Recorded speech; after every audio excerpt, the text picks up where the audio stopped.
पश्चिम बंगाल में शुभेंदु सरकार के एक्शन से अवैध घुसपैठियों में नॉनस्टॉप भगदड़ मची हुई है। कई सालों से बंगाल में रह रहे घुसपैठिए अब अवैध रूप से बसाए घरों में ताला लगाकर भाग रहे हैं।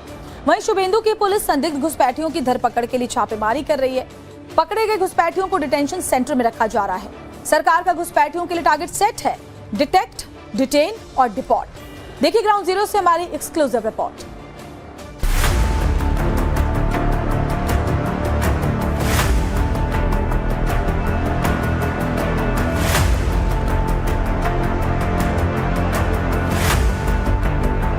अब घुसपैठ करने वाले अपने आप वापिस जाने लगे हैं। 15 साल कोई 15 साल से आप देखिए यहाँ पर बांग्लादेशी नागरिक अवैध तरीके से यहाँ पर रहते थे, यहाँ बसते थे। जिस शतरूपा पल्ली में रहते थे उसके बाहर ही तमाम वो ई रिक्शा जो है वो बेचने के बाद जो है वो यहाँ पर घर छोड़कर जा चुके हैं। दीदी कितने साल से रहे हैं? 4 বছর হচ্ছে। আপনার দেশের বাড়ি কোথায়? বাংলাদেশে। হ্যাঁ, 2 নম্বর কয়রা।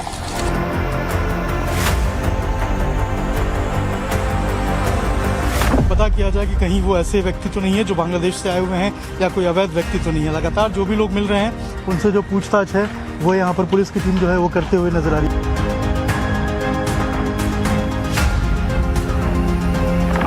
दामाद है ये लोग। जल्दी जल्दी भागो, जल्दी जल्दी भागो, नहीं तो जो करना है सरकार करेगा।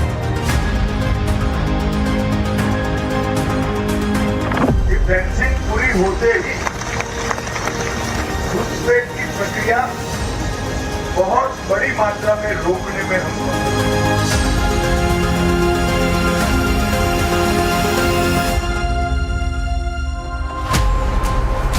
बंगाल में घुसपैठियों में भगदड़ मची है।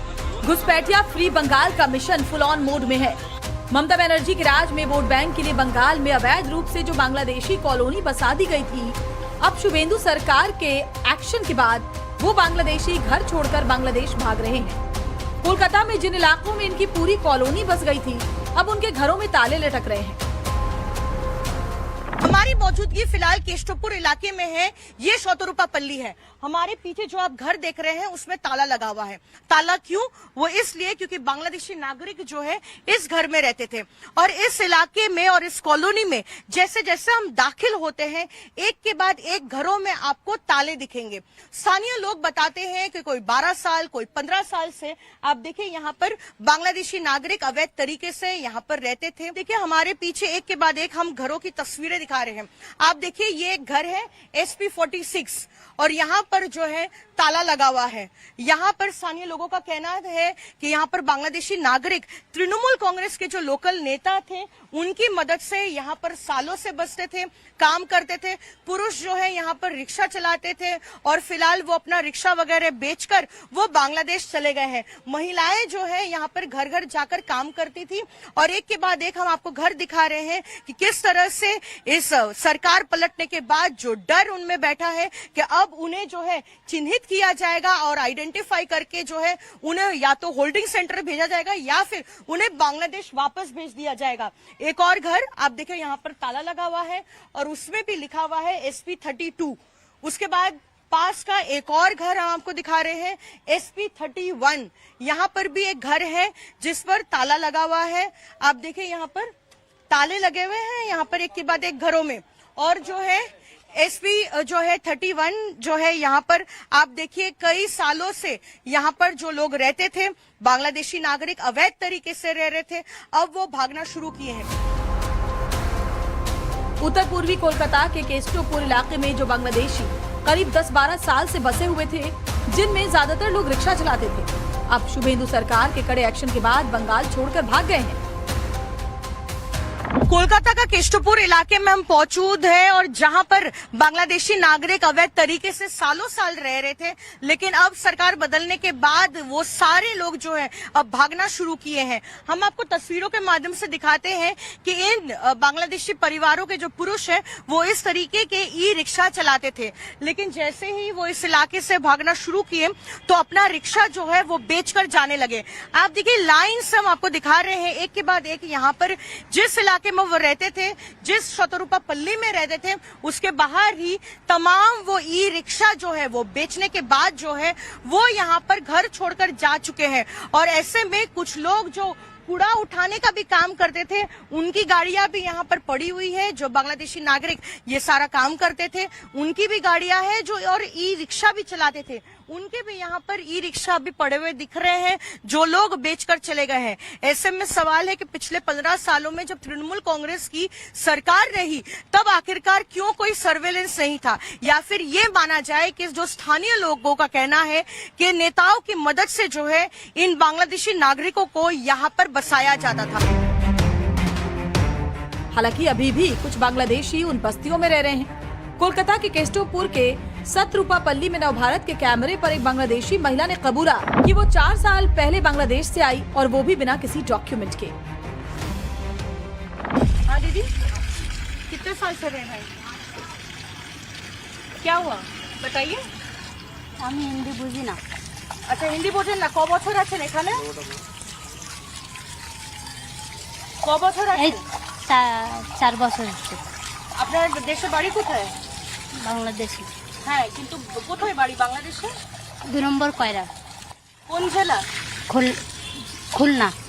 আচ্ছা, তো এখানে আসলেন কি করে? কি ডকুমেন্টস নিয়ে এসেছিলেন এখানে? কোনো ডকুমেন্টস নেই। তো এখানে কাজ করছেন, বাস করছেন কিভাবে কোনো ডকুমেন্টস ছাড়া? এই যে মানে ওই স্বামী রিক্সা চালায় হুম। আর ওই কাগজ টাগজ নিয়ে আসলে আমি তো হাতে হাতে দিই, চলে যাব। এখানকার ডকুমেন্ট কি আছে? এখানকার ডকুমেন্টস কোনো কিছুই নেই, নতুন এসেছি তো কোনো কিছুই নেই। না তো 4 বছর আছেন, বাড়ি পেলেন কি করে? আধার কার্ড ছাড়া? আধার নেই আপনি বলছেন? আধার নেই, ভোটার আইডি? কোনো কিছুই নেই। আপনার বাচ্চা কাচ্চা? বাচ্চা কাচ্চা আছে কি স্কুলে পড়াশোনা করেন? না, ওই যে ছোট হুম। 4 বছর বয়স।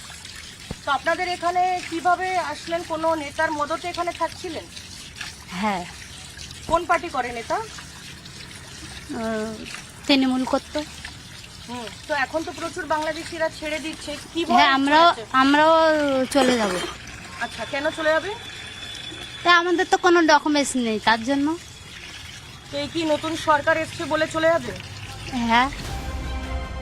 पूरे बंगाल में अवैध रूप से रह रहे घुसपैठिए भाग रहे हैं, वापस बांग्लादेश जा रहे हैं। बॉर्डर पर फेंसिंग हो रही है, अवैध घुसपैठिए पकड़े जा रहे हैं और बाकायदा डिटेंशन सेंटर भी कई जिलों में शुरू हो चुके हैं। शुभेंदु सरकार के मुताबिक बंगाल में 11 डिटेंशन सेंटर पूरी तरह एक्टिव हो चुके हैं। इन होल्डिंग सेंटर्स में करीब 386 घुसपैठिए रखे गए हैं, जिनमें सबसे ज्यादा 335 घुसपैठिए बशीरहाट में बने होल्डिंग सेंटर में मौजूद हैं, जिनमें 149 पुरुष, 99 महिलाएं और 88 बच्चे शामिल हैं। बंगाल के होल्डिंग सेंटर में दूसरे नंबर पर सबसे ज्यादा घुसपैठिए मुर्शिदाबाद में रखे गए हैं। यहाँ 19 घुसपैठियों को रखा गया है। मुर्शिदाबाद के अलावा बरईपुर, सुंदरबन, दक्षिणी दिनाजपुर, बोगांव, बारासात, कूच बिहार, जंगीपुर, कृष्णानगर और मालदा में भी होल्डिंग सेंटर्स में घुसपैठियों को रखा गया है। बंगाल में शुभेंदु फोर्स एक्टिव मोड में है। पुलिस को जैसे ही किसी संदिग्ध का पता लगता है, पूरे लाव लश्कर के साथ पूछताछ के लिए पहुंच जाती है। पुलिस रेड की ये लाइव तस्वीरें कूच बिहार की है, जहां पुलिस लोगों से पूछताछ कर रही है और दस्तावेज चेक कर रही है। कूच बिहार में हम मौजूद हैं। कूच बिहार का ये अगर मैं बताऊं आपको तो ये एक गांव है जहां इस वक्त हम मौजूद हैं और यहां अगर आप देखेंगे तो यहां पर जो पुलिस की टीम है वो यहां पर आई हुई है, पैरामिलिट्री फोर्स की टीम है वो यहां पर पहुंची हुई है और वो लगातार यहां पर जो लोग हैं उनसे बातचीत कर रही है, देख रही है कि वो यहाँ के हैं कि नहीं। उन्हें बता रही है कि अगर कोई भी संदिग्ध दिखे तो उसकी जानकारी पुलिस को दी जाए और किसी भी तरीके से कोई इन्फॉर्मेशन जो है वो ना छिपाई जाए। आप लोग यहीं पे रहते हैं? हाँ जी। ये कौन सा गाँव है? दिगलटरी गांव है। दिगलटरी। हाँ। तो यहाँ पे कोई संदिग्ध तो नहीं है? नहीं है, यहाँ पे सिर्फ आप लोग रहते हैं? आम लोग। तो अभी पुलिस है तो सुरक्षा मिल रही है? हाँ, मिल रही है। हाँ। फेंसिंग हो जाएगा तो और अच्छा हो जाएगा। हाँ, और अच्छा। तो अभी पुलिस जानकारी मांग रही है, आप लोग बता रहे हैं? हाँ। सब दिखा रहे हैं? आधार कार्ड वगैरह है आपका? हाँ है, पूरे डॉक्यूमेंट रखे हैं? पूरा है। जो पुलिस की टीम है वो आपको नजर आएगी कि इन तमाम इलाकों में जो बॉर्डर सटे इलाके हैं, जो गांव हैं, वहां पर आकर इस तरीके से जो छानबीन है, जो रेड है, वो कर रही है लगातार। और कोशिश यही की जा रही है कि जो भी लोग यहाँ पर मौजूद हैं उनकी आइडेंटिटी जो है वो देखी जाए और पता किया जाए कि कहीं वो ऐसे व्यक्ति तो नहीं है जो बांग्लादेश से आए हुए हैं या कोई अवैध व्यक्ति तो नहीं है। लगातार जो भी लोग मिल रहे हैं उनसे जो पूछताछ है वो यहाँ पर पुलिस की टीम जो है वो करते हुए नजर आ रही है। यहाँ भी देखिए एक व्यक्ति है, इनसे जो है पूछा जा रहा है कि आखिर ये कहाँ से आए हैं और यहाँ पे कहाँ रहते हैं। मोटामोटी हाफ किलोमीटर। देखिए पुलिस बता रही है कि अगर कोई भी ऐसा इन्फॉर्मेशन मिले तो पुलिस को जानकारी दिया जाए और जो जानकारी है उसको बिल्कुल जो है वो गोपनीय रखा जाएगा और पुलिस की मदद करनी चाहिए, ये पुलिस कह रही है। और अगर कोई भी संदिग्ध ऐसा मिलता है तो उसकी जानकारी जो है वो पुलिस को दी जाए। लगातार पुलिस पेट्रोलिंग कर रही है, सीआरपीएफ की टीम भी आपको नजर आएगी, पैरामिलिट्री फोर्स जो है वो भी लगातार पुलिस के साथ यहाँ पर अलग अलग जो गाँव है वहां पर जाकर चेकिंग अभियान जो है वो कर रही है। मुख्यमंत्री शुभेंदु अधिकारी ने डिटेक्ट, डिलीट और डिपोर्ट नीति का ऐलान किया है। इसमें घुसपैठियों को पहचानना है, हटाना है और निर्वासित करना है। सरकार ने बंगाल के सभी जिला मजिस्ट्रेट्स, पुलिस अधिकारियों को हर जिले में होल्डिंग सेंटर बनाने का आदेश दिया है। जो घुसपैठिए पकड़े गए हैं उन्हें पहले शुभेंदु ने तो वार्निंग दी ही थी, अब गृह मंत्री अमित शाह ने भी सीधी चेतावनी दी है। आज अखबारों में देख रहे हैं कि पहले ममता के शासन में हर रोज घुसपैठ होती थी, अब घुसपैठ करने वाले अपने आप वापिस जाने लगे हैं, अपने आप जाने लगे। शुभेंदु जी ने, भाजपा बंगाल सरकार ने डिटेंशन सेंटर बनाए हैं, मगर हम सब लोग चाहते हैं कि जो घुसपैठ कर अवैध तरीके से आए हैं वो अपने आप जहां से आए हैं वहां वापिस चले जाए। अगर वो अपने आप चले जाते हैं तो बंगाल सरकार भी उन पर कोई केस नहीं करेगी, जाने के लिए उनकी सहायता भी करेगी। और मैं आशा रखता हूं कि जब अभियान चले पहचान का, उसके पहले ही ढेर सारे लोग अपने आप चले जाएं। दरअसल बंगाल के होल्डिंग सेंटर में रह रहे घुसपैठियों के दस्तावेजों की जांच, बायोमेट्रिक वेरिफिकेशन और पहचान के बाद उन्हें सीधा बीएसएफ को सौंपा जाएगा, जिससे उनको वापस डिपोर्ट करने की प्रक्रिया शुरू करेगी। विदेश मंत्रालय के मुताबिक करीब 2680 लोगों को बांग्लादेश भेजा जा चुका है। All illegal nationals who are staying in India, they will be dealt as per law.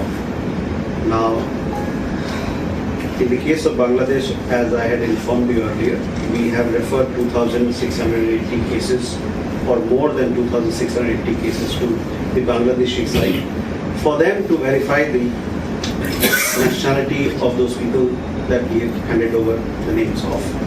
Once this nationality verification is done, then we will be in a position to deport these people, these nationals of Bangladesh.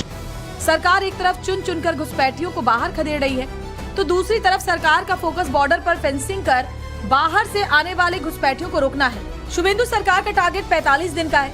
यही वजह है कि border इलाके में जमीन BSF को सौंपी जा रही है, जिससे जल्द से जल्द फेंसिंग लगाई जाए। सरकार के एक्शन से बॉर्डर एरिया में अवैध रूप से रह रहे बांग्लादेशी अपना घर छोड़कर जा रहे हैं। कूच बिहार के मेखलीगंज के रहने वाले स्थानीय लोगों का कहना है कि ममता बनर्जी की सरकार के दौरान अवैध बांग्लादेशियों को यहां बसा दिया गया। स्थानीय लोग भी कह रहे हैं कि अगर बॉर्डर पर फेंसिंग हो जाएगी तो घुसपैठ भी बंद हो जाएगी। जो इलीगली जो बना हुआ है प्रॉपर्टी, तो हम लोगों का जो मानना है कि ये सब नहीं रहना चाहिए यहाँ पे, कम से कम पूरी जगह पूरा क्लियर रहना चाहिए। इलीगल इंक्रोचमेंट पूरा भरा हुआ है, पूरा तीसरे नदी। ये टीएमसी जब आया है तब से इन लोगों का जितना पॉपुलेशन था उससे डबल हो गया। बारबंदी हो रहा है, बैरिकेटिंग की जा रही है, इससे सुरक्षा मिलेगा? यहाँ से तो बहुत सुरक्षा मिलेगा। हम लोगों का तो मांग है अभी तारबंदी लग जाए, अभी तो ये लोग फिर घुसपैठी नहीं कर पाएगा। तारबंदी से लग रहा है आपको सुरक्षा मिलेगा? जरूर सुरक्षा मिलेगा। बंगाल के बॉर्डर की जनता जो कह रही है कि मोदी सरकार वही कर रही है। गृह मंत्री अमित शाह भी कह रहे हैं कि अगर बॉर्डर पर फेंसिंग हो जाएगी तो घुसपैठ रोकने में सरकार सफल हो जाएगी। सबसे बड़ी कमी थी बंगाल की अधूरी बॉर्डर फेंसिंग।